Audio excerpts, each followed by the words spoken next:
and 90.3 WMSC Upper Montclair. Welcome back to another edition of A Blast from the Past. I am your host, Brian Crespo, and this week, I'm getting better and better with these guests, man. I'm telling you, shoot your shot, folks. Shoot your shot. And I'm going to let the man himself introduce himself. That came out right. So without further ado, take it away. Yeah, my name is Kurt Travis, and sang in, oh my God, a bunch of bands. Yes. Dance Gavin Dance is one of them. A Lot Like Birds, Eternity Forever, No Not Constant, Oh the Joy, Pushover. Man, I've really done. You've done a lot. You've done a lot. A lot of different projects. So yes. Yeah. And also probably forgot a couple too. you forgot Royal Coda and your solo work. Oh my gosh, yeah. Man, I'm sure Serge is not going to be happy with that one. Like, how you forget? Oh, he'll be fine. He knows. He knows. Yeah. You all of you guys are like all over the place. So I'm currently in Royal Coda, and that is like the final form of all all the different bands that I've been in.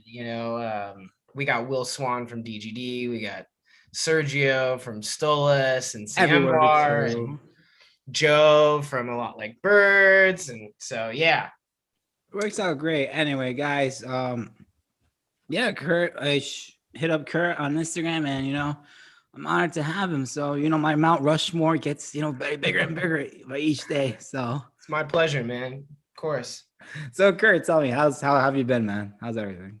I've been great, just chilling at home, putting out adventurers, new stuff, and let's launching websites and that sort of thing. But yeah, I've just been chilling in Cali, hanging out. So yeah, the adventure. By the way, folks, we're gonna play that single later, so get ready for that one. Awesome. So with Adventurer, you recently did Big Wave Industries, right? Yeah. So tell me Big a little Wave bit about Industries, that. is my merchandise company. Pretty much, we're doing vinyl, cassettes, we're doing CDs, we're doing T-shirts, and really the sky is the limit. We're doing skateboards, we're doing laser etched keychains, we're doing all sorts of stuff.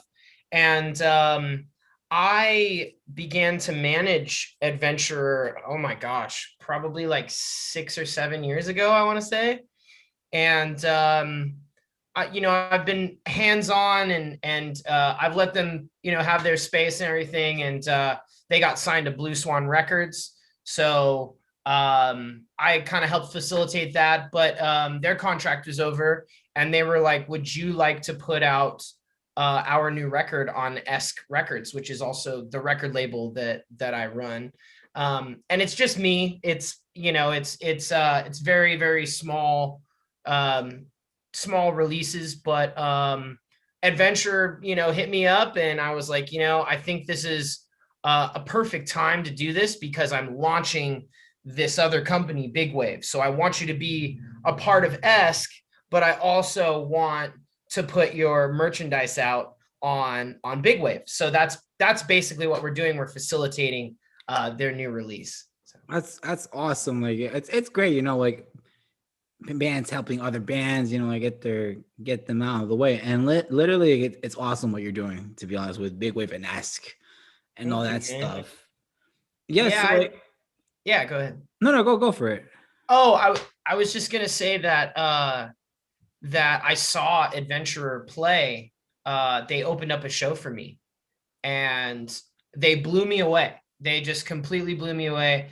And I have a lot of just luck finding these awesome bands that open up for me throughout the years. And yeah, Body Thief is one of those bands too. They just kind of they opened up for me in Virginia somewhere, and I was like, holy smokes, like this band is amazing. And so that's kind of how I can stay connected with the scene around the US. So that's awesome. Yeah, I think it's important, and Yeah, especially during these times right now, with the unfortunate of the pandemic, and getting those bands to where they want to be eventually, it's great. Like Totally. it's just great. Yeah, and I find so many bands that are hardworking and they're, just they're good guys, and it's like, these are the bands that I want to work with, just the have a lot of potential, and that are kind of really carrying the torch for this kind of post-hardcore genre.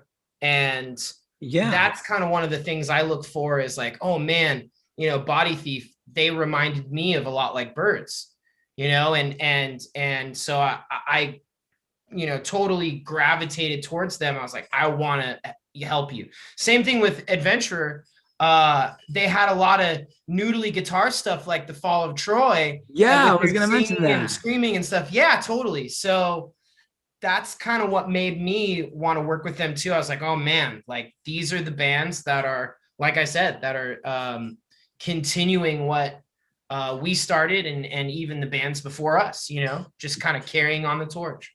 100%, I agree. Like I always said on my show before, like every band you listen to, there's always a root of a band you liked in the previous past. Absolutely. But eventually, like you see the roots of the Fall of Troy, like within like their doppelganger era, and Totally. in Body Thief, like you mentioned before, like a lot like Birds, Yeah. and all these bands, like you just like it's like a mesh, and it just works out so perfect. But anyway, that's awesome. But how about you though? Like, what have you been up to with the current pandemic and all? Like, how have you managed to like stay normal? That's the correct word. I think I know what you mean. But yeah, we've just been doing a lot of stuff outside. Like I mentioned to you before, me and my girlfriend, we went to Green Acres and got a bunch of veggies, vegetable plants, a bunch of tomato plants, a bunch of peppers and chives, and all sorts of stuff. Trying to stay busy outside, and do some activities that we can do at home. And yeah, we're fortunate enough with the Cali weather, to have sun, even at this time of the seasons. Spring is like in full bloom right now. My allergies were so bad earlier because everything was like straight pollen blooming. Like we're Yeah, no, alive. yeah, no, I'm with you on that. Like once, like here in New Jersey, like the spring's coming, like you feel it, like that warm weather. So for me, Yeah. it's like I don't get excited. It's more like, yo, I gotta go to the pharmacy right now, get me some eye drops and some Zyrtec. Right. Yeah. Shush. Hey, my dog is like Oh, that's trying good. to. We got a special, um, we got a special guest right now. We I got know Timmy, the little tiny Tim. little He's tiny Tim. he's a good boy. But yeah, I just trying to stay busy with outdoor activities and stay in the sun. And actually, we've Royal Coda has been pretty active as far as recording. We just got done recording a full length album. Yeah, actually, And I was yeah. I was gonna get to that after the break. Actually, I jumped the gun. You jumped the gun on that one. All right, Yeah. folks, we're gonna go. But yeah, I mean, because we can't tour, we've just been really trying to stay on top of writing and recording. And Cool. that's kind of another thing that I've been doing to try and stay busy during this time. At first, for me, I kind of hit that depression at first. You know what I mean? Like when No, it no. first happened, um, and, me and my girlfriend were just, kicking it, and we didn't see like anybody first like month and a half, I want to say. And then gradually we'd let a little bit more people in our circle, and even now we're pretty tight knit, just waiting for that vaccine, waiting our turn. Um and uh but yeah, and then also big wave, that kind of happened during the pandemic. We were thinking, okay, what are some new ways that we can generate income and still do what we love to do because that's what I'm all about, man. I you won't see me behind a desk, 9 to 5. It's just not me. I get Um, it. but I am a workaholic. I work so much, but I don't really have a time stamp or anything like that. It's just kind of, all right, I gotta write this song, or I gotta record this for somebody. I've been doing a couple features. Cat Bamboo, I just put Yeah. out a song with them, and gotten great response with that, and it was really fun. And we did a music video as well, and I freaking love those guys. They they're from all over the US. Kai is from Louisiana. Their drummer Joel is from I think Massachusetts. But they're all over, and they all came to California to record with me, and then also do a music video. That's awesome. Yeah, So I've seen it. It's pretty cool. So yeah. good. I was like, look at that. I'm like, that's we love to see it. We love to see it. Whenever they go on tour, I would try to check them out if you can. Yeah, I think their record comes out May 24th.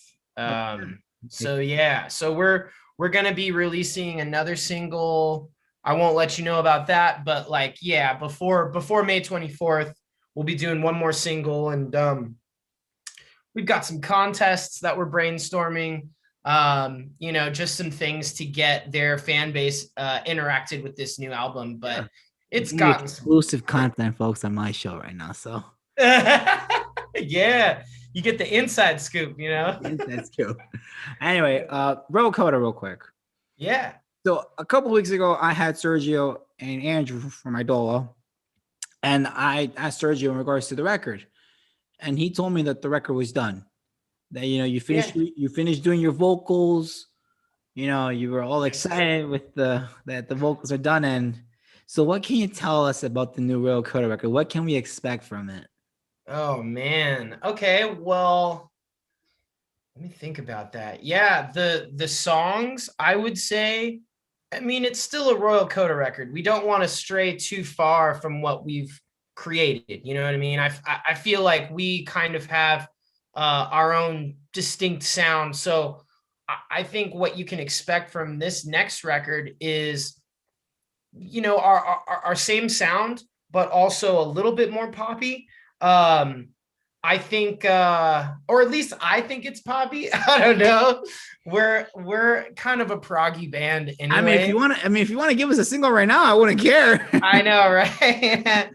But I think one song that was really popular on the last record, Compassion, was a song called "Becoming the Memory." That's a beautiful song. I mean, I yeah. And proggy. It's not. I mean, it's very noodly, I think. Yeah, that opening riff is just so sick. I tried learning guitar, like true story. I was like, let me get my guitar, let me learn this. And then I just the video walkthrough, I'm like, yeah, this ain't it for me.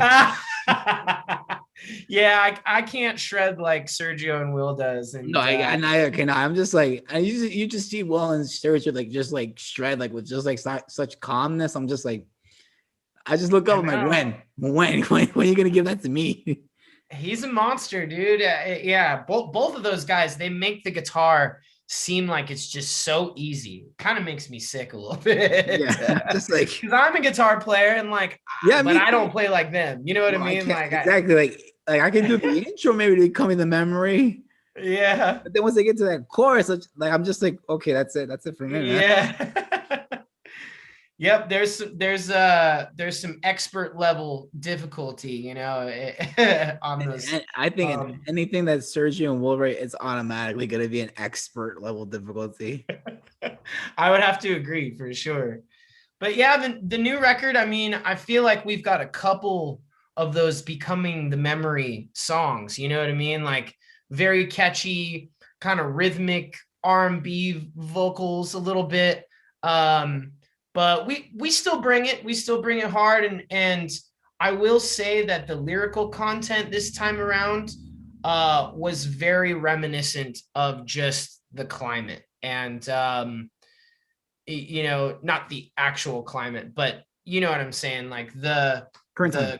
the current state of the world. And Yeah. yeah, it weighed really heavy on my heart. And actually, while I was recording, the insurrection happened. And so that everything was very, very fresh while I was in the studio. And I don't consider myself like a political artist or political writer, Okay. but it's all shrouded in metaphor. But yeah, there's a lot of things going on in our world. And if I didn't touch on that kind of stuff, I feel like I'd be doing myself a disservice, because No, I agree with you. Yeah. yeah, music for me is very therapeutic. So the I things agree. that were making me anxious, and the things that were making me upset or sad, or just anything, that's kind of what came out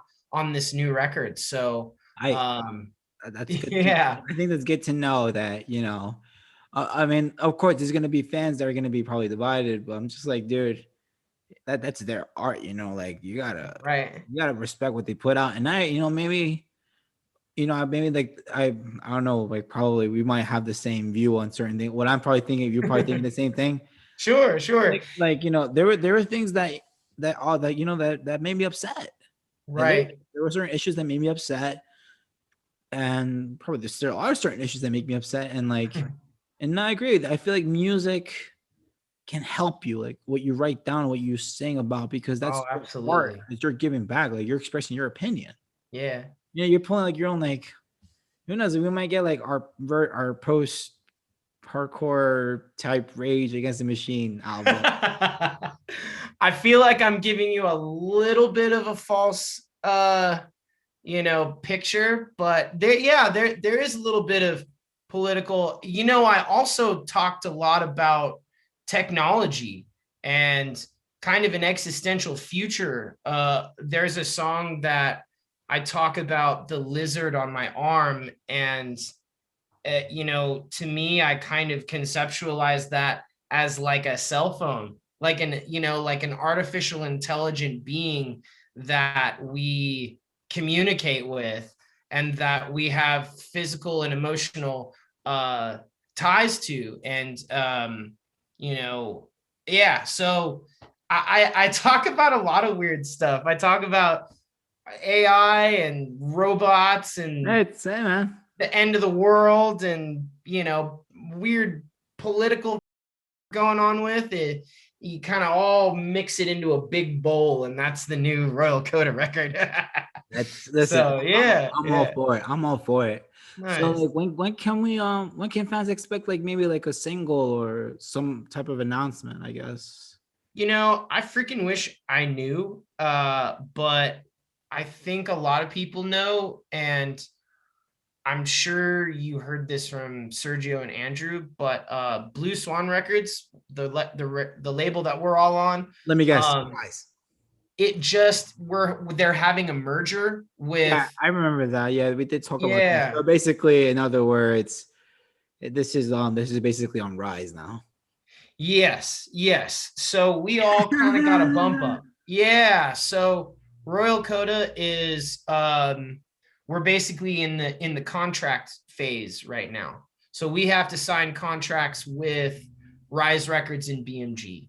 And then once that happens, I'm pretty sure you'll see the Idola stuff get released first, then Royal Coda. I'm pretty sure with fans hearing that right now, I think they're gonna get probably more upset now. Because Well, I think yeah. if you're on social media, I don't know if you're on Twitter or not. Yeah. I Twitter, have seen the the memes. yep, they said like if 1,000. you make a 1,000 memes, then we'll give you a teaser or something.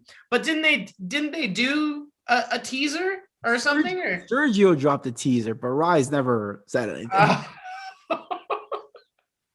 well, hey, I'm gonna stay out of that. Yeah. But what I do want to say is that yes, you can be bummed that you'll have to wait a little longer, but it is a plus for all of the bands involved with Blue Swan because we will have bigger distribution, we'll have more money behind our records and our record releases, and so that way our music gets to more of the masses than before. And so yeah, so it's good for us and it's good for you guys because you get better content from us. But yeah, unfortunately right now we're all kind of in this purgatory um because of the merger. But I just talked to Sergio today, and we should be seeing our contracts within the week. So things are going fairly quick. So yeah, once they do Idola's contract, I'm sure that all the other ones will be fairly easy because they're all kind of the same splits. You know, they're all the same amount of split royalties and whatnot. So once they do write up that contract, it'll be quick. So I'm pretty hopefully, sure. Yeah, crossing our fingers. because I'm pretty sure at this point fans are probably had it with like Rise's antics, and I listen, speaking from a fan, fan of both Royal Coda and Idola. I think at this point we all of us just want like we just want the new music. We want to hear like what you guys have been putting for like the past year, like the new art in a way. Yeah, I totally hear you. Royal Coda is also sitting on a single and a music video along with that single. So, and we're not the only ones. Like, Wolf and Bear is affected. Mundo is affected, that indie pop artist on Blue Swan. Yes. Body Thief is also a part of all of this. Body Thief is getting signed to Rise Records BMG as well. So it's a good thing. It's just, yeah, it's bittersweet in a way. right. You're not going to get the instant gratification that you would if we were independent, but we are gonna hit more masses and have bigger numbers. Oh, exactly. And the wait pays off. Right. So hopefully if everybody can hang on with us, I'm sure we will. I'm sure we will. We'll keep streaming. Anyway, go back and listen to the rest of the catalog so you guys can, be stoked for for what's to come. So.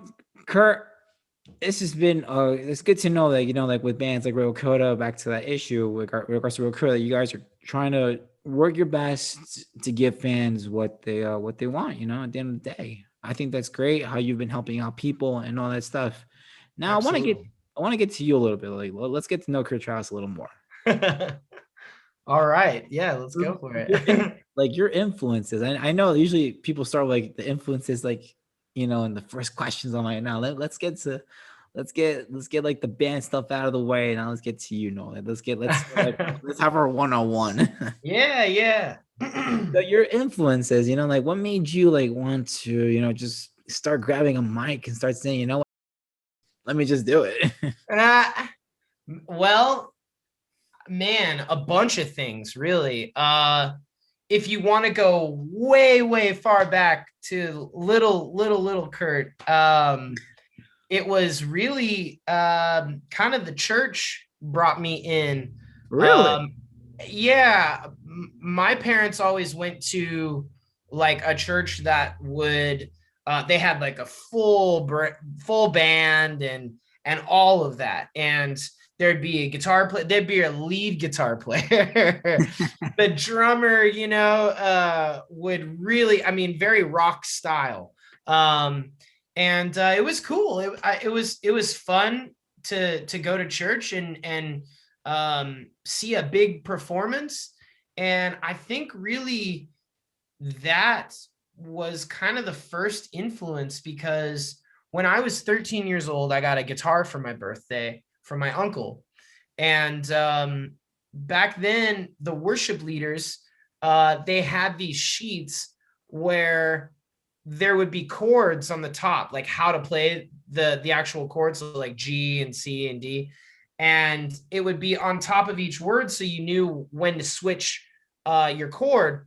And so I kind of started learning these worship songs because of these sheets. I would collect them. I like every Sunday I would go up and I'd be like, hey, do you have any more of these sheets so I can learn more chords? Because sadly, I'm so old that there was like no internet when I was 13 years old. Not that old.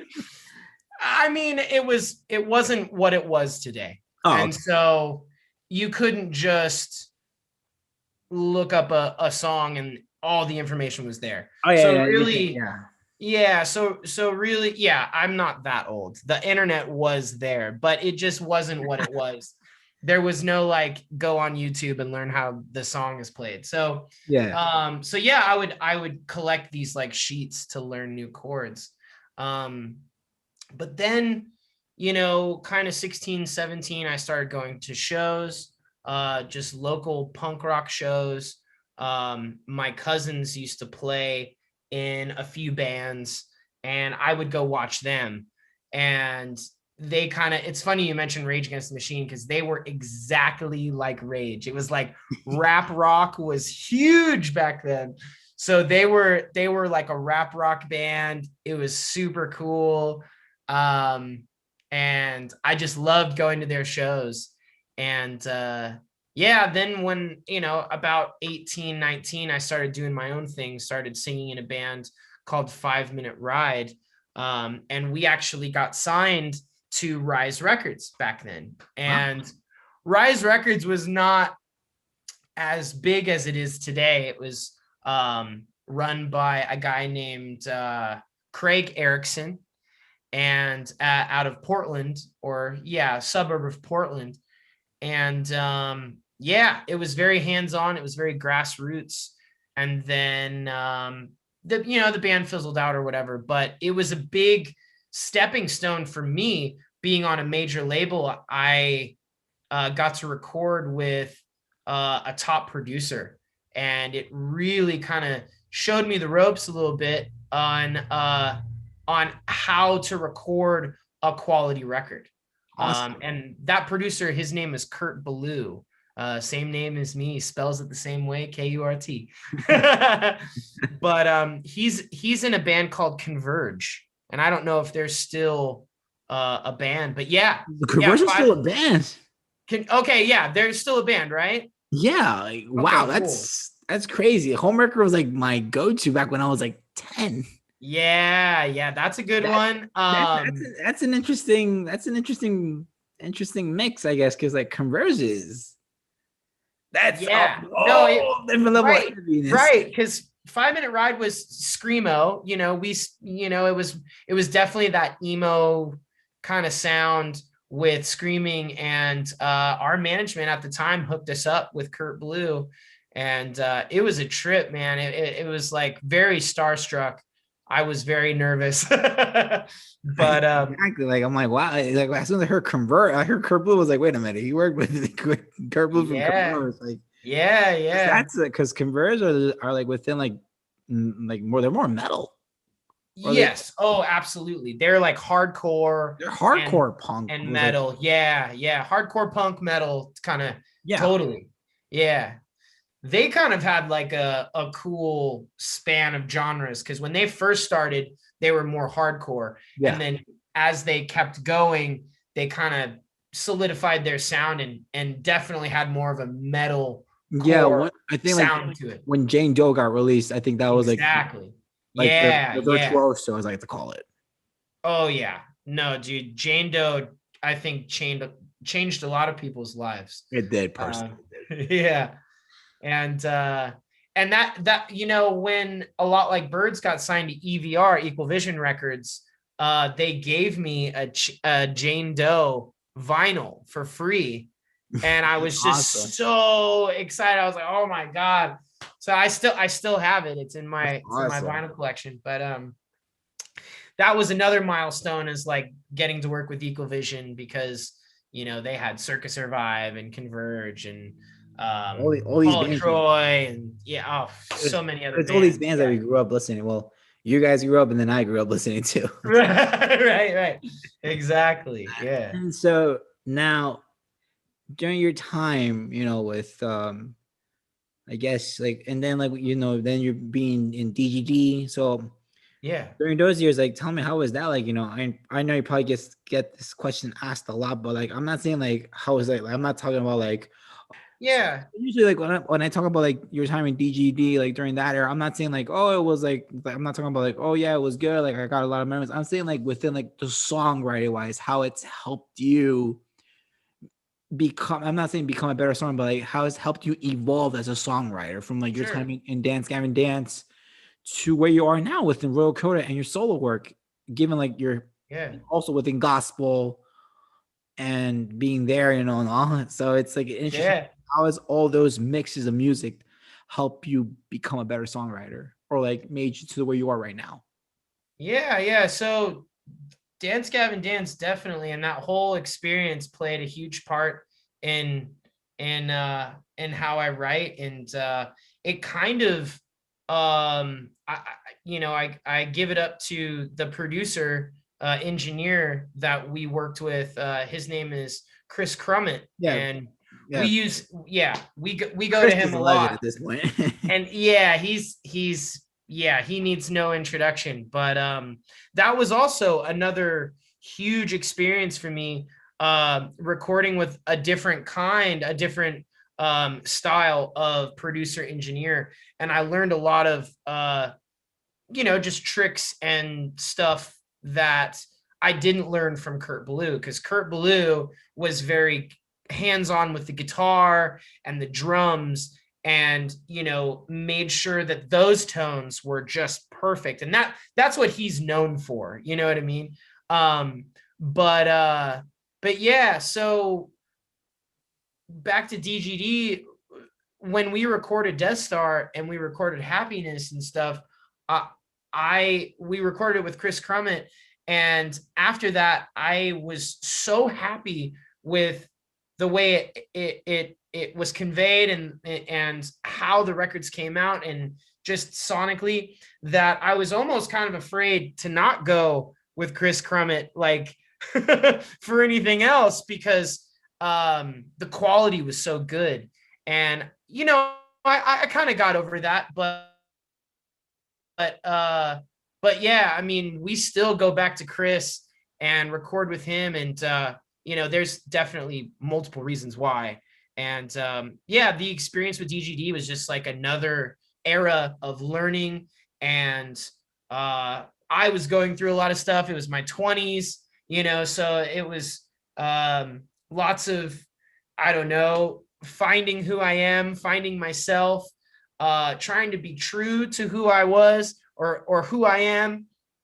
And so yeah, I would definitely say that the time with DGD was, kind of learning my style, and learning the genuinity of what I'm doing. So yeah. That's awesome, No, and also, it's good, like it's good when, like, there's like certain eras, and I definitely can say that, that the Death Star. Well, the Death Star like recently grew on me more and more as a bit, because like maybe when I was younger, like it didn't click as much, but now listening to it, I was like, okay, I get it now. But It's so happiness, cool how that happens. Yeah. but It's then how a record can grow on you a yeah, little and bit. then but then happiness, like I was like probably like 15 or 16. I was like, this one grew on me. I guess it was like the heaviness, and it got to me. Sure. Yeah. Yeah, They definitely have different things, different things to offer, different records. yeah, Um, I feel like Happiness was, we took a lot of risks in making things funky and dancey, and yeah. It worked great. And it worked yeah. great. We With got the Death classic like, Star, it had its own, kind of bells and whistles of more of like the 90s skits, and like the rock solid, part, and oh, I love Rock uh, Solid, man. I love Rock. and like just those kind of things. It was kind of the silly, just anything goes, that everybody kind of knows or expects Dance Gavin Dance to do now. You know what I mean? It was Mhm. one of those things that they really solidified as their character is, yo, we can pull off any genre that we want. You know, we can Yeah. do R&B, we can do funk, we can do dance, we can do screamo, we can do post-hardcore, we can do all of it, and we'll just mix it, you know, and just splat, there it is. It'll work. So yeah. Awesome. Anyway, folks, unfortunately, as much as I love to stick talk with Kurt, we're reaching the end of the show. Unfortunately, it's sad. Kurt, you've been great, man. You've been great on. I've really, it's awesome. Thank you so much, man. It was my pleasure. I, Yeah. you know, So, the final thoughts, I guess, it's just, well, let me get two questions. One, when things go back to normal, I tend to ask this a lot. When things go back to normal, yeah. what's one thing that you're gonna take into account more that you should be like, I gotta focus on this part more? Like one thing that made you value things more. Yeah. I mean, definitely cleanliness, being on the road and stuff, you don't really think about it. My hygiene is dwindled because of it. But yeah, just to be more aware of, what I'm touching and that sort of thing, and just trying to keep myself, washed up and masked up. I don't think that masks will really be a thing of the past. I feel like they're kind of here to stay. Um, just because it definitely prevents spreading of these crazy viruses. And I also don't think that this is the last virus, sadly. I think we kind of got off scot-free with COVID, being a low fatality rate in people that are healthy. What happens when we come across a virus that just wipes everybody out? Are people gonna wear their masks when they go to the supermarket, or are they gonna throw a fit, like they did this time? And I know 500,000 people died. I'm not trying to downplay this thing, but yeah, I really hope that people understand that these things can happen. They've been happening almost once a generation, Yeah. with smallpox being, I guess that's a few generations, but or Spanish flu or whatever. But whatever the next one is, I hope that we can learn from this experience and really. I think that's what I'm taking away from this pandemic is, learning from our mistakes, and trusting the science, trusting, the people that are working so hard. There's so many scientists working on, vaccines that they streamlined that we can all get, and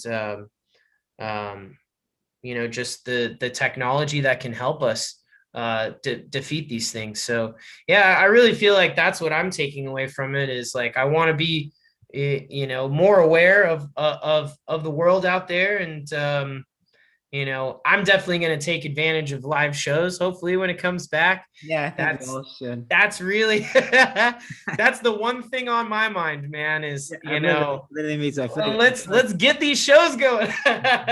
literally. So And throughout the pandemic, I've been hopeful. And I've even, tried to book shows and then canceled them because, I didn't want to put my base in danger. My fans, they mean a great deal to me. And I would just hate it if I, booked a show and then somebody got sick because of my event. But yeah, I agree. hopefully what we're all taking away from this is there are deadly viruses out there, but I think what we should really be focusing on is trying to put people on a healthier mentality, on a healthier road. Eating fruits and vegetables and drinking water. And I mean, I know it sounds silly, but Oh, yeah, stay hydrated.